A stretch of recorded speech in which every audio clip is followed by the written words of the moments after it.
Did you know that the term computer bug has nothing to do with code at all? It all started with a real insect in 1947. Let's dive into this incredible piece of tech history. Back in the 1940s, computers were nothing like the sleek devices we use today. Meet the Harvard Mark II, a behemoth machine that was part of the early days of computing. It wasn't just a computer, it was a marvel of engineering, using relays and switches to process data.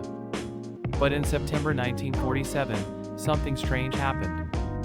The Mark II computer suddenly stopped working. Its calculations were going haywire, and the engineers had no idea why. Armed with flashlights, the team meticulously checked every relay and wire. And then, they found the unexpected culprit. Hiding inside one of the relays was a moth.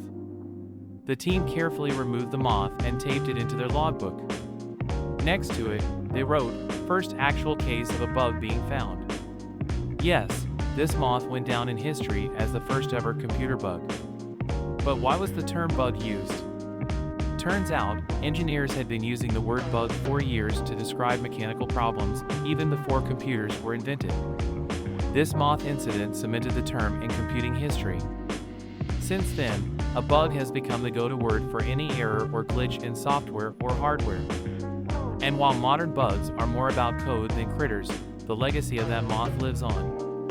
The original logbook, with the moth still taped to it, is now a prized artifact at the Smithsonian Institution. It's a reminder of how even the smallest creatures can leave a giant mark on history. So, the next time your app crashes or your code won't run, remember, you're part of a long tradition that started with an actual insect. Crazy, right? And that's the story of how a little moth became the most famous bug in tech history.